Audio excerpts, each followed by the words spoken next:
Hi, and thanks for joining me again today. Today we're going to be talking about Pratipaksha Bhavana, the comparison of opposites. And in my humble opinion, this is the sauce. This is the best tool that we have in yoga. Pratipaksha Bhavana is the comparison of opposites, and it helps us to depolarize our perception around a particular thought, feeling, or experience. The Yoga Sutras of Patanjali tell us in the very first chapter, Samadhipada, that there are 5 types of mental fluctuations. There's truth, perception, verbalization, memory, and sleep.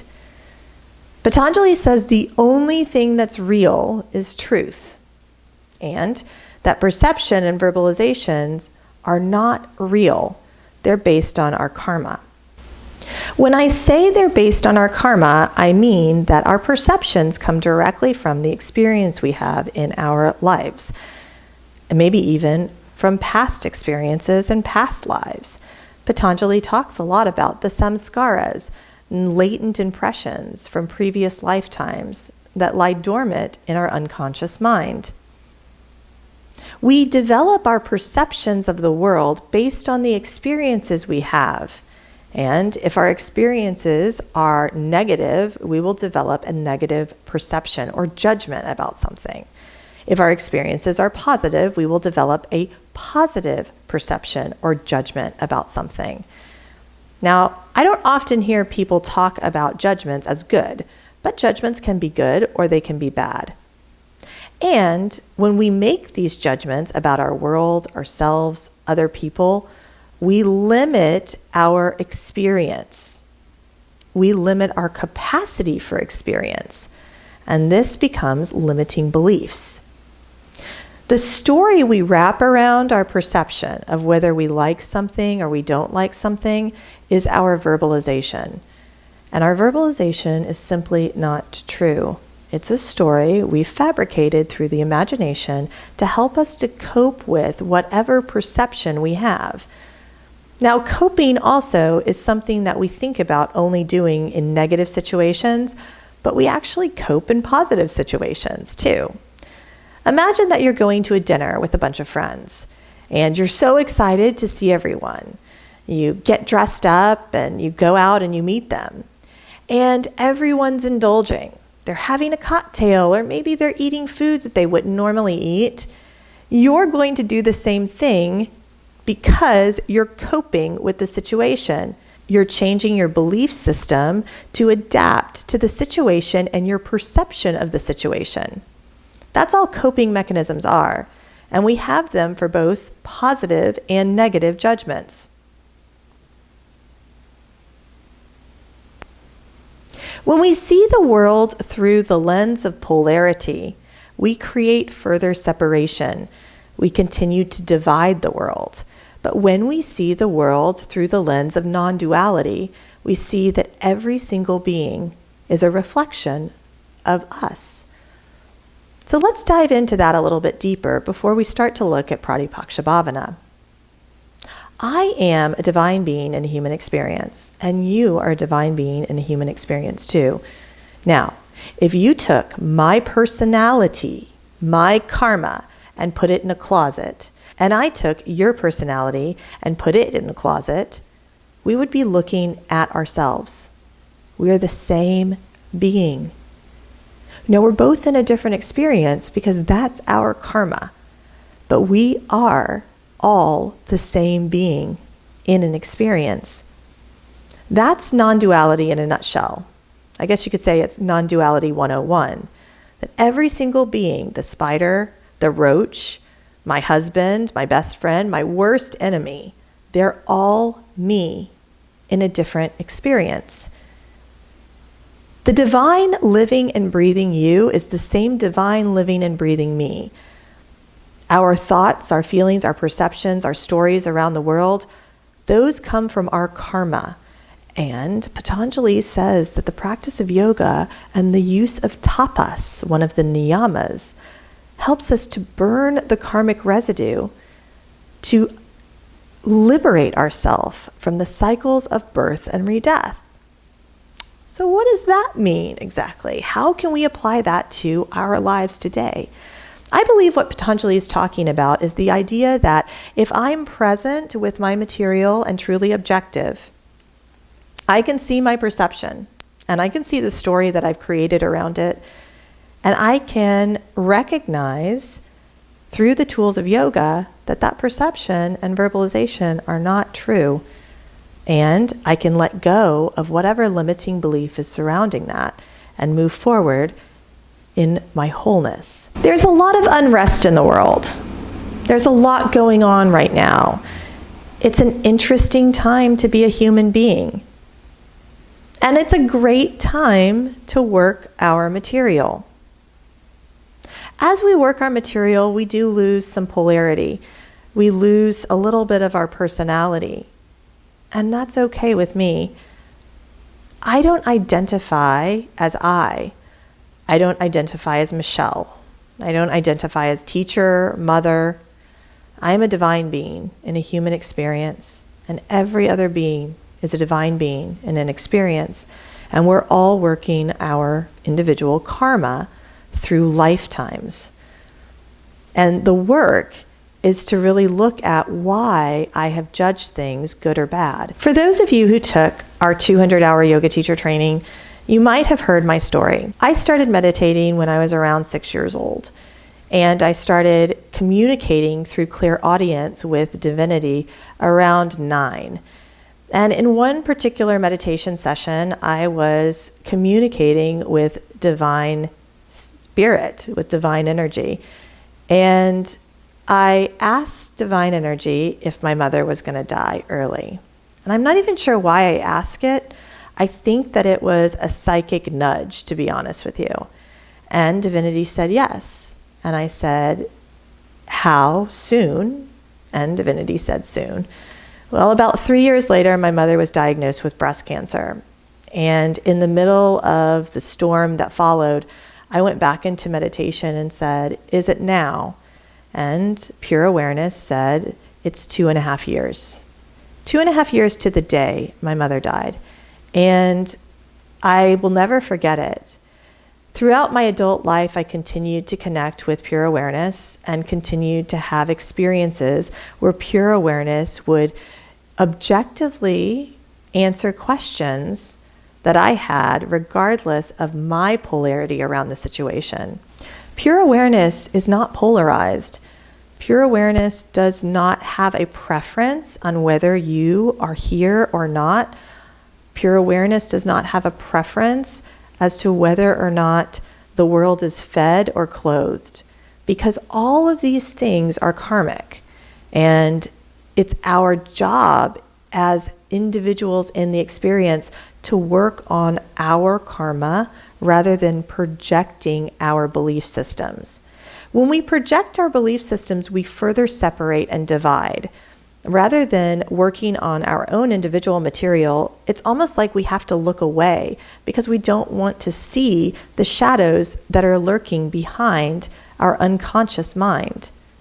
My teacher, Richard Miller, says, you sit with the monsters inside so that you can sit with the monsters of others. And I completely agree with that.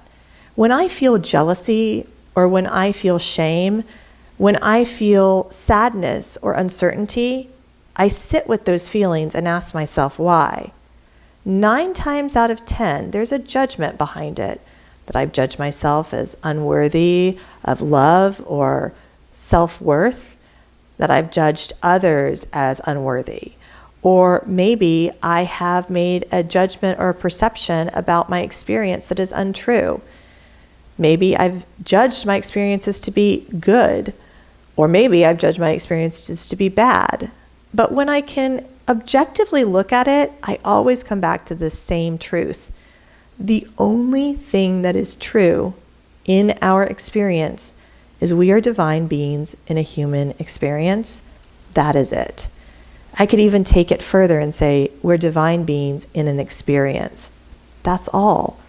When I start saying I'm a divine being in a human experience that is poor, or I'm a divine being in a human experience that is affluent. I start to add labels, and these labels further separate us from one another. And they're actually not true. My perception of poverty might be one perception, and somebody else might have a completely different perception of poverty. My perception of affluence might be one thing, and somebody else might have a completely different perspective on affluence. My perception of the world around me is not universal truth. And therefore, using the tools of yoga, I can begin to understand that. So this is the way I do it. I first ask myself if it's true. It's a throwback to Byron Katie, even though I've never read any of her work. But when we ask ourselves, is it true, and we go back to the only thing that is true, it's really, really easy to begin to work with our material. Then I identify the judgment that's not true, that I've bought into. And then I forgive myself for buying into a judgment that isn't true. And then I reaffirm the truth. I am presently a divine being having a human experience. And every other being is a divine being in an experience. And I say that to myself over and over and over again. And after a while, it sticks. And you begin to look at every single being, every single one, as a divine being in an experience. I don't judge people for their karma. I don't judge people for their reaction to their karma. And I do my work so that I can come clean to people around me and free of projection. So how does this all tie into Pratipaksha Bhavana? Well, Pratipaksha Bhavana is an excellent tool to help us to get there, especially when we feel deeply polarized about something. When I worked in eating recovery and behavioral health, many of the clients truly felt they were unworthy. And it's really, really difficult to go into a group yoga therapy session and tell everybody that they're divine beings in a human experience. They'll either laugh you out of the room or they'll get really aggressive and angry because they don't feel that way and they don't relate to it. So we have to start small, baby steps. And this is actually a technique called titration. When I start slowly with them and we start to work with our perception of reality through Pratipaksha Bhavana, then they learn how to depolarize their thinking with benign practices. So for example, I'll use things like an apple. I'll bring an apple into group yoga therapy session and I'll say, this is an apple. We all agree it's an apple? And everybody says, yes, it's an apple, it's an apple. And I say, okay, do you like apples or do you not like apples? And we go around the room and everybody tells me if they like apples or don't like apples. And then I explain to them that that may be true in their experience, but it's not true for everyone else. And so how can we neutralize that? So for the people who say that they like apples, I say, consider if you didn't like apples. And they do. And for the people who say that they don't like apples, I say, consider if you did like apples. We can use this in other ways as well, by identifying our emotions. Sometimes in group yoga therapy sessions, I will have people sit down and I'll say, well, so how are you feeling today? I'm happy, I'm sad, I'm depressed, I'm lonely, I'm anxious. And every time they say something like that, I ask them, well, what's the opposite of that emotion? So if I'm happy, what's the opposite of happy? Sad.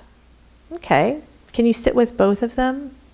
Richard Miller says that if you try to sit with both the present feeling and the opposite of that feeling, it will neutralize and become objective. So if I am happy and I'm elated and maybe even in a manic state, and I start to think about, happy and sad, what does that feel like together? It feels neutral. It feels balanced. It's almost like we're balancing the scales. If I put happy on the scales, I go way heavy. Oh, I'm so happy. And then if I put sad on the scales, I'm like, oh, now I feel content. Happy, sad create neutrality, right? Now, it doesn't always work like this, and that's why I highly recommend starting with very benign examples. How do you feel today? What's the opposite? How do you feel in your body? Can you find a place in your body where you feel the opposite of that sensation? This works really well, especially in eating recovery. Sometimes people come in eating recovery after lunch, for example, and they feel full and they're shaming themselves and there's a lot of negative self-talk. That feeling of fullness they have perceived to be negative. So we can say, all right, I understand you feel full. Is there any place in your body where you feel the sensation of emptiness? Maybe they scan their body and they say, my ear. I feel the sensation of emptiness in my ear. Okay, can you move your awareness from the sensation of emptiness in your ear to the sensation of fullness in your belly? Can you go back and forth between those two sensations? And now can you hold both sensations together? This is an example of Pratipaksha Bhavana. And it's also an example of Pratipaksha Bhavana with pendulation. When I ask people to move between two sensations in their body or between two thoughts in their mind, I'm asking them to pendulate between two polarities. And then through that Pratipaksha Bhavana practice of comparing them at the same time, then they neutralize and the polarity disappears. When we work with this off the mat, in our relationships and the way we perceive the world, when we judge things, when we react to people, we start to lose the polarity and gain compassion and contentment. This is one of the gifts and fruits that comes out of our yogic practice. And although Patanjali tells us not to be attached to the gifts, this gift leads to sattvic balance in the mind.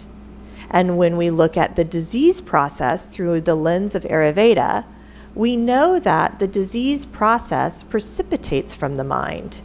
If the mind is balanced and the citta vritti is homogenized, then our body will be more balanced and our body will be able to maintain homeostasis. I hope you found this video helpful. Be well. Namaste.